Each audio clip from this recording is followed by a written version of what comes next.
विधायक जी जब खुद इतने बड़े गुंडे हैं, जिनके घरों से दारू बेची जाती है, जिनके लोग बहुत क्रिमिनल केसों में विजय हुए हैं, जब ये ही शांत होंगे तो गुंडागिर्दी अपने आप खत्म होगी। बहुत बड़ा जंक्शन है यहाँ पर, तो कई ट्रेनों के स्टॉपेज रोके गए हैं। इन 25 सालों में ट्रेनें बढ़ने की जगह कम हुई हैं, तो कहाँ विकास हुआ है। दूसरी रही बात ओवरब्रिज की, ये ओवरब्रिज तो केंद्र सरकार, जब केंद्र में हमारी सरकार थी तब के सैंक्शन है, ये कैसे कर सकते। ये वही तो विकास हुआ है, क्योंकि प्रोसेस करने में समय लगता है। अब चूँकि सरकार हमारी है नहीं है केंद्र में और राज्य में, लेकिन है तो जभी का प्रोजेक्ट। बीना रिफाइनरी किसकी देन है? कांग्रेस की देन है। जेपी भी हमारे वहाँ की है। तो इनने विकास कहाँ किया है? इनने सिर्फ अपना विकास किया, इसके अलावा कुछ भी नहीं किया। ये दम भरी भरते हैं, लेकिन जनता जान। नमस्कार, मैं हूं ब्रह्मदत्त दुबे, आप सागर एक्सप्रेस न्यूज के साथ। इस वक्त हम मध्य प्रदेश के सागर जिले की बीना विधानसभा में हैं और सियासी मिजाज यहां टटोलने के बाद ये पता चलता है कि कांग्रेस की मध्य प्रदेश में हवा चल रही है। ये हवा का रुख सियासी तौर पर बीना में कितना है, ये तो आने वाला वक्त बताएगा। लेकिन फिलहाल बहुत जोरदार तरीके से यहाँ कांग्रेस ने दस्तक दी है। लगातार भारतीय जनता पार्टी के कब्जे में सीट है। क्या इस दफा इस गढ़ में कांग्रेस सेंध लगा पाएगी? हमारे साथ है कांग्रेस की प्रत्याशी निर्मला सप्रे जी। बहुत बहुत स्वागत है आपका।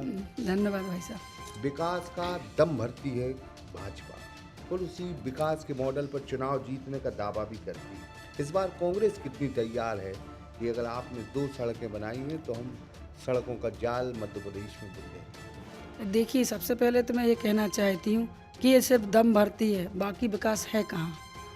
आप यहाँ देख लीजिए कि पूरे मध्य प्रदेश में 18 वर्षों से सरकार है और हमारे बीना विधानसभा तो 25 साल से बीजेपी का विधायक भी है।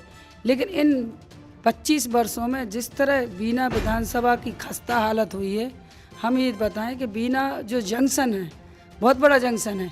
यहाँ पर तो कई ट्रेनों के स्टॉपेज रोके गए हैं। इन 25 सालों में ट्रेनें बढ़ने की जगह कम हुई हैं, तो कहाँ विकास हुआ है।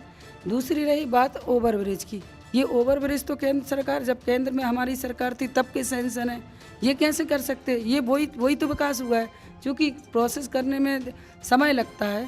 अब चूँकि सरकार हमारी है नहीं है केंद्र में और राज्य में, लेकिन है तो जभी का प्रोजेक्ट। बीना रिफाइनरी किसकी देन है?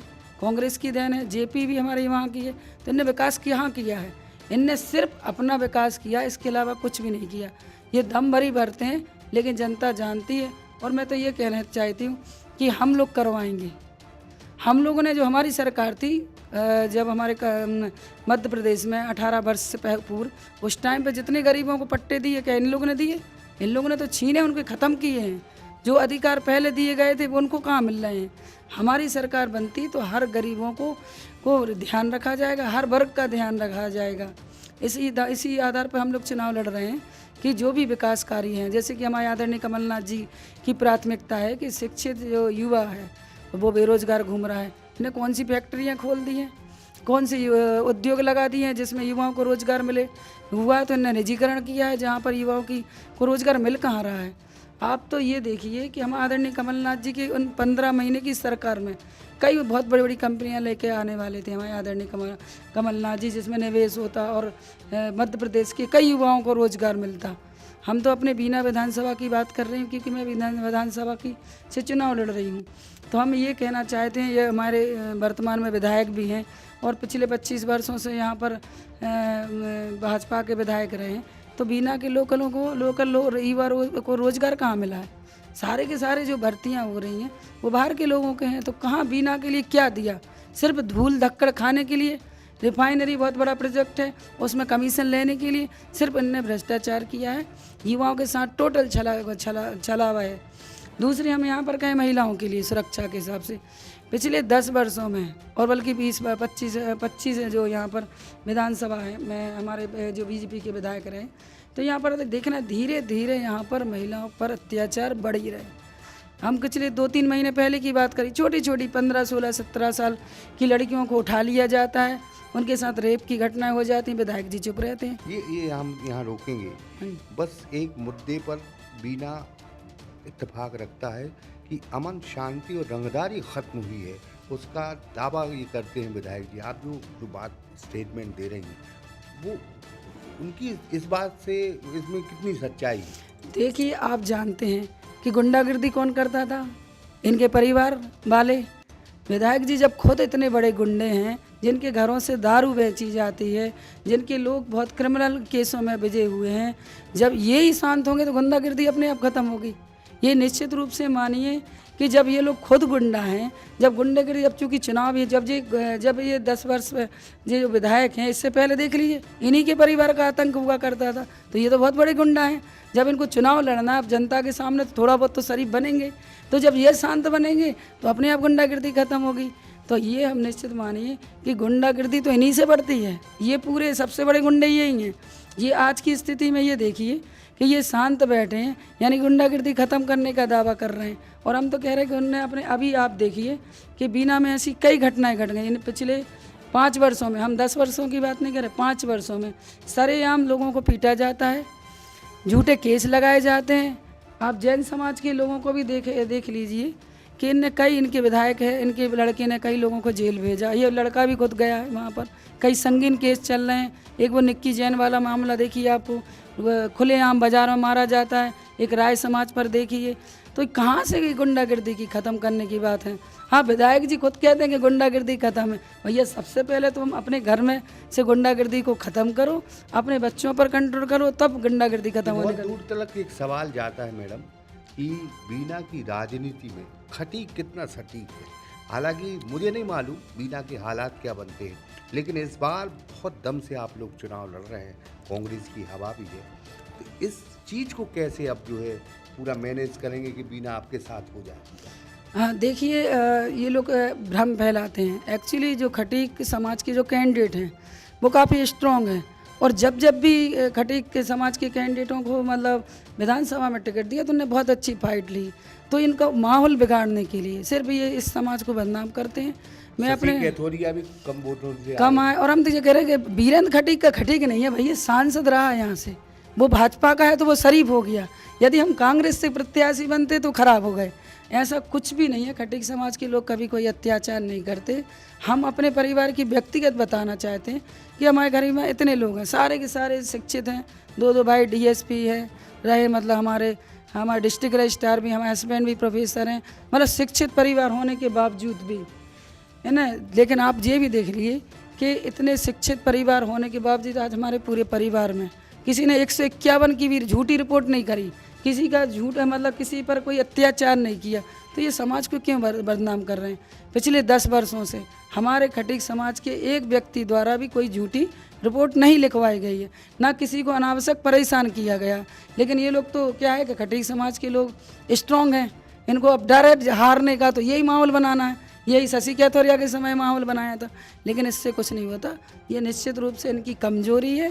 ये बहुत अंदर से डरे हुए हैं। इनके पास कुछ करने के लिए कुछ है नहीं है, कहने के लिए कुछ करना ही है, कह नहीं सकते, और इन्हें कुछ किया नहीं है तो ये बता नहीं सकते। तो ये एक ही मुद्दा रखेंगे, खटीक समाज, खटीक समाज। मैं तो तुरंत, हम तो गुंडागिर्दी के खिलाफ हैं भाई।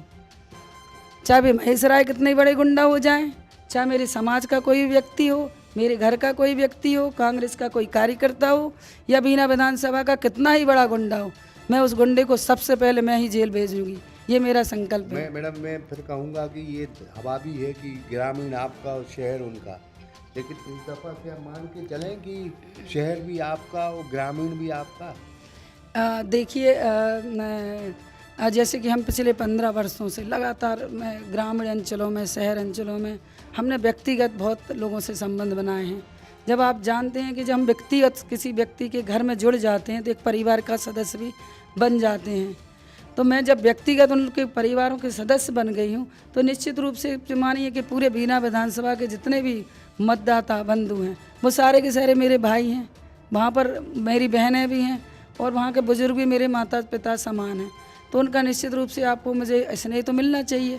और निश्चित रूप से ये समझ ली कि आदरणीय कमलनाथ जी के नेतृत्व में जो उनने पिछले 6 वर्षों में जब से वो मध्य प्रदेश में आए, उन्हें संगठनात्मक रूप से बहुत काम किए हैं। बहुत अच्छी अच्छी योजनाएं हैं और उसमें उन्हें हर वर्ग को उन्हें संतुष्ट कर रखा है।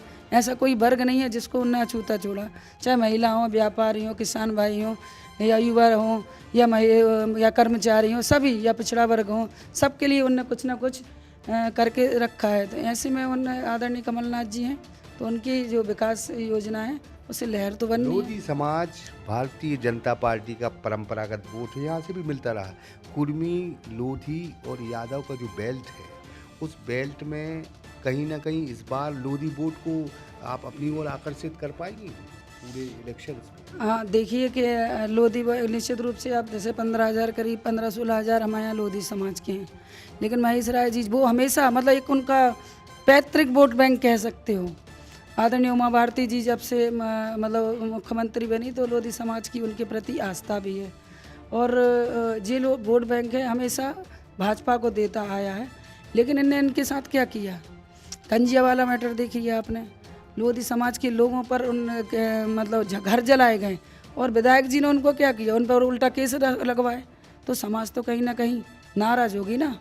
तो कहीं ना कहीं देखो, जब आप उनका संरक्षण नहीं कर सकते, सुरक्षा प्रदान नहीं कर सकते, जिंदगी भर से समाज हमेशा एक भेड़ की चाल उनको दे रही है, आंखें बंद करके इतना उनने पूरा किया, इसके बावजूद उन्होंने ध्यान नहीं रखा, तो समाज भी कोई वैसी नहीं है। एक स्वतंत्रता संग्राम से ऐसी एक समाज है, योद्धाएं पैदा हुई हैं, वीरांगना अवंती की बाई हैं जो डरने वाली नहीं है, वो तो बढ़ेगी, कहीं ना कहीं तो डटकर मुकाबला करनी थी। तो वो तो अपना एक अपना आलाम कर चुकी है कि हमें तो अब हम लोग को भेड़ की चाल नहीं चलना, हम भी योद्धा हैं। हमारी जो वीरांगना अवंतिका बाई है वो भी एक योद्धा थी, तो हम डरने वाले नहीं हैं, और इसलिए लोधी समाज नहीं चाहेगी वहाँ पर बीजेपी को वोट करना। आखिरी सवाल और बहुत महत्वपूर्ण सवाल, कि बीना के अस्मिता से जुड़ा है, बीना के स्वाभिमान से जुड़ा है, और मैं तो समझूंगा कि अगर बीना जिला बनता है, जो भी लाए बीना, वो शायद बीना की सियासत का भगवान माना जाएगा, क्योंकि इतनी आशाएं लोगों की जुड़ी हैं कि जो बीना को जिला बना देगा, शायद उसकी सियासत और राजनीति धरती पर अमल हो जाएगी। देखिए, ये आप बिल्कुल सही कह रहे हैं। पिछले कई वर्षों से, हम तो ये कहेंगे 20 वर्षों से लगातार हमारे बीना विधानसभा के क्षेत्र के लोगों की एक ही पसंद थी कि बीना को जिला बनाएं। और आप तो भौगोलिक दृष्टि से, जनसंख्या की दृष्टि से, सब दृष्टि से देखिए, बीना को जिला बन जाना चाहिए था। पिछले मध्य प्रदेश में 18 वर्षों से सरकार, 25 वर्षों से भारतीय जनता पार्टी के विधायक ये बीना का जिला क्यों नहीं बना पाए, ये सोचने वाली बात है। हम लोगों ने कई आंदोलन किए, इसके लिए हम लोगों ने भूख हड़ताल पर बैठे, मैं स्वयं भी भूख हड़ताल पर बैठी थी जिला बनाने के लिए। लेकिन यहाँ पर जो इनके मुख्यमंत्री आदरणीय शिवराज सिंह ने एक बार नहीं 3 बार आश्वासन दिया और कहा कि हम बीना को जिला बनाएंगे। और हमारे जो प्रत्याशी हैं महेश राय जी, इनने पिछले पंचवर्षीय में, हम ये माने कि अगर भाजपा जीती तो खुलई जिला, कांग्रेस जीती तो बीना जिला। ये बिल्कुल निश्चित मान के मानिए कि बीना तो जिला बनना ही है। और निश्चित रूप से आप जो मानिए, आदरणीय कमलनाथ जी मंच के माध्यम से कह सकते हैं, और हम लोग बैठे ना, हमें तो बीना को जिला बनाना ही है। वो तो ये हमारे जो विधायक है ना, वे अपनी गुरु की सुनते हैं, चेला की, वे अपनी खुद की बात नहीं सुनते। इनका गुरु कौन बैठा है, खुरई में बैठे हैं, वो चाहते नहीं कि बीना को जिला बनाए। और इनने तो जो टिकट भी लिया है इसी कमेंटमेंट पे लिया है कि हमें बीना जिला में लाने से कोई मतलब नहीं, आप तो हमें बस टिकट दे दो। और लेकिन ये जनता के बीच जाएंगे कैसे, ये तो उनने पिछली बार भी कहा था कि बीना को हम जिला बनाएंगे, यदि बीना को हम जिला नहीं बना पाए तो विधायक पद से इस्तीफा दे देंगे। लेकिन दिया भी नहीं है, प्रत्याशी फिर बन गए, उसी पे कमेंटमेंट किया इनने कि बीना को जिला नहीं बनाओ, हमें टिकट दे दो। ऐसा थोड़ी चलेगा। बीना की जनता सब जानती है, आपके कहाँ किस कमरे में बैठक हुई, क्या कमेंटमेंट हुए, ये सब जानती है। बीना की जनता इनको नकारने वाली है। बहुत बहुत धन्यवाद आपका। ये निर्मला सप्रे थी, और मैंने फिर बात कही है कि बीना को जो जिला, बोलेंगे आप कुछ, बीना को जो और बोला है क्या? नहीं। बीना को जो जिला बनाएगा वही शायद बीना की सियासत पर राज करेगा। और उम्मीद है कि जनता सब कुछ जानती है।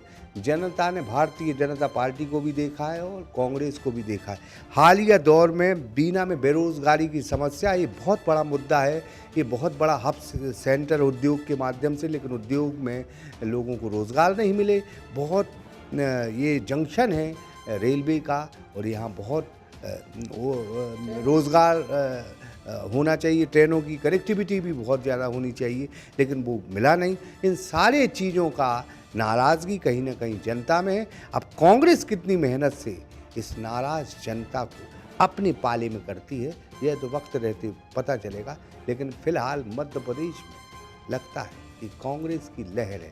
बीना में कितनी है, ये तो आने वाले दिन में पता चलेगा। पुष्पेंद्र राजपूत के साथ ब्रह्मदत्त दुबे, सागर एक्सप्रेस न्यूज बीना।